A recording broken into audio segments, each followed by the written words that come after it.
The Monaco Grand Prix always brings some of the toughest decisions in F1 fantasy. Ferrari are the team to beat. The midfield battle is giving us a tug of war between budget gains and points, and the final fix chip is well and truly on the table this week. In this video, we'll talk about using the 2x boost on Charles Leclerc at his home circuit, break down everything you need to know about the final fix, and share my top lineups for this weekend. Let's get your team ready for Monaco.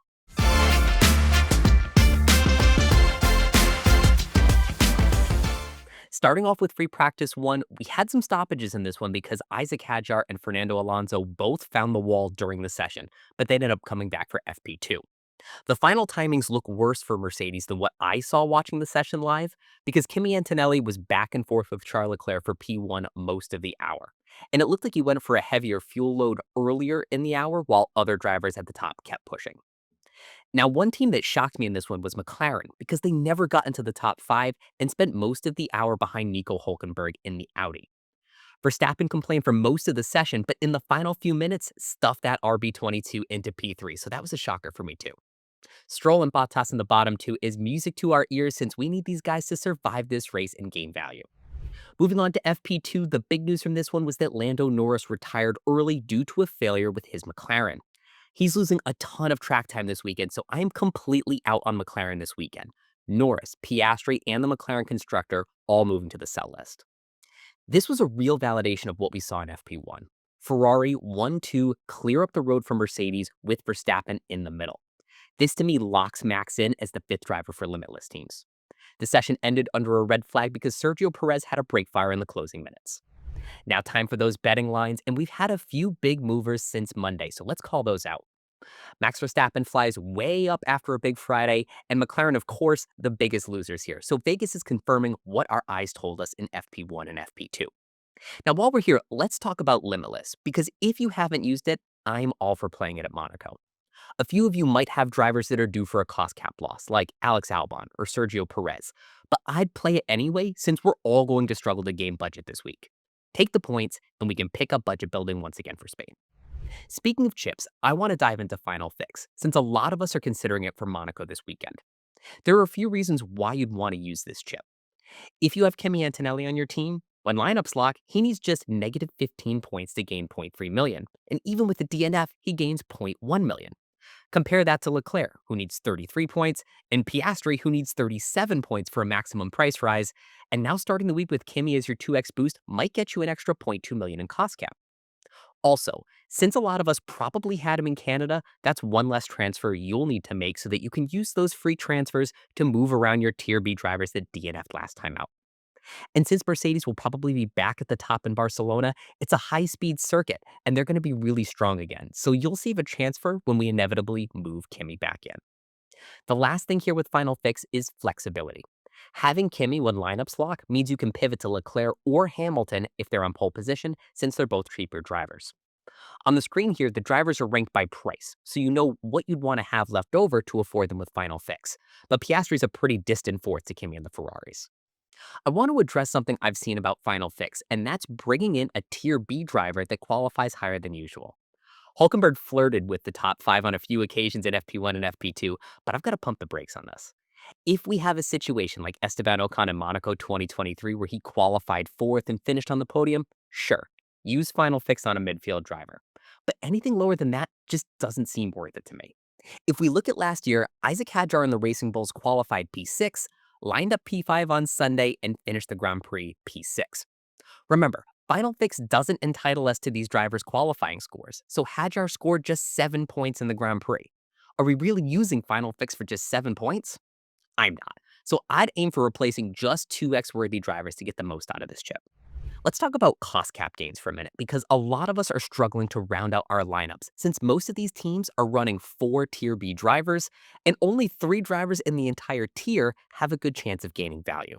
So let's break the midfield in half and talk about who I like in the upper and lower midfield. First off, this assumes that Franco Colapinto is a set and forget. He's not a tough decision at all and the only obvious B tier driver, so you're not going to see him here.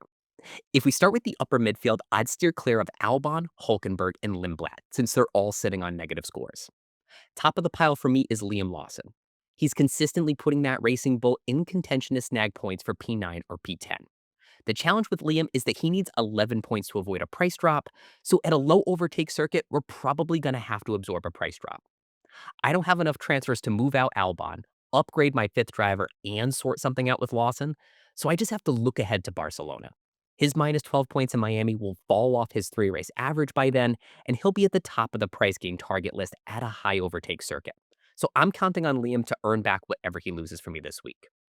The Haas duo come in second and third here because there are so few options between P10 and P16 that can get us both points in cost cap gains. Ocon needs -4 or more points to only lose zero point 0.2 million. Meanwhile, Behrman's target for that same loss is 0 points.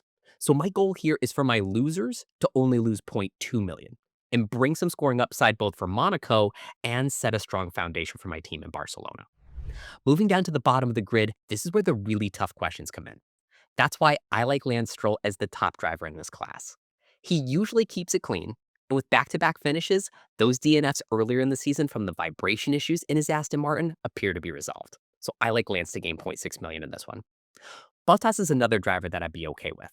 He needs just 1 point to gain zero point 0.6 million, so he just has to survive a DNF further up the grid, and he only has 2 retirements in his career in Monaco. One back in his Williams days due to an engine failure, and the infamous 43-hour pit stop with Mercedes. Bortoletto's on my team now, but I'm going to probably find a way to move on from him because this feels like a bad fit for Audi. They've been struggling with reliability, but what's even more worrying to me is that they're getting crushed off the line. And in Monaco, if that happens, you can't make the positions back up. If you're enjoying the show, make sure to like the video and let YouTube know that you want to see more fantasy formula this season. Now it's time for some listener questions from our preview episode.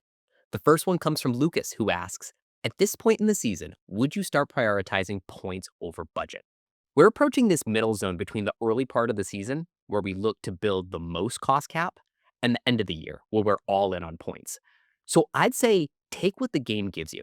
Some weeks, we're going to have a bunch of tier B drivers with negative targets for zero point 0.6 million, so I'd lean into cost cap building those weeks. Monaco this week is the opposite.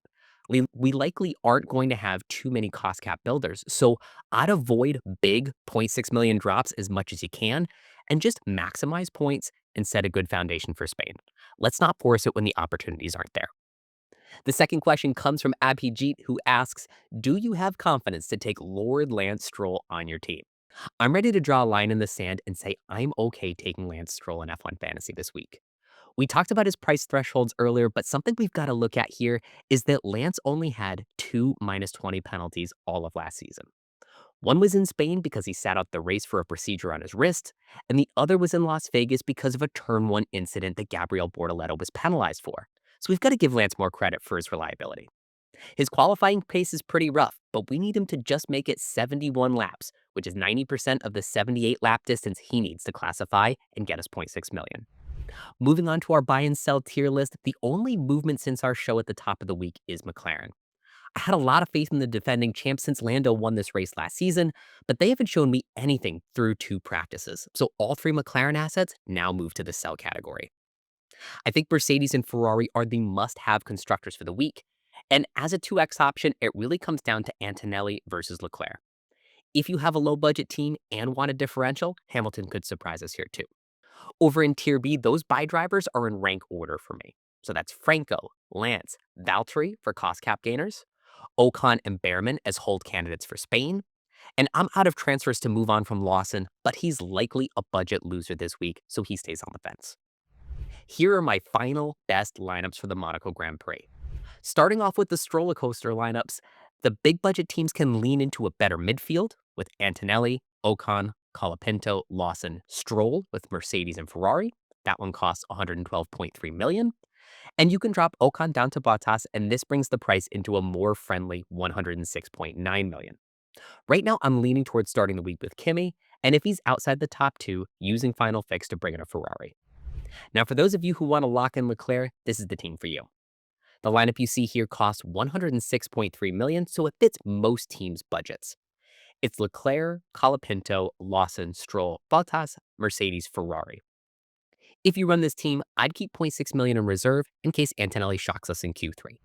And finally, for Limitless, I'd take triple Ferrari, triple Mercedes, and Max Verstappen. I'm 100% out on McLaren. So let's put the 2x boost on Leclerc and hope he keeps up his Monaco magic. Tomorrow, I'll be joined by one of the very first F1 fantasy creators and the brightest minds in the game. The one and only Pop Pan Man himself will be on to answer all of your questions with me tomorrow at 9 a.m. Eastern, 2 p.m. in the UK, right here on the FanAmp YouTube channel. Thanks so much for watching, and I'll see you on the stream.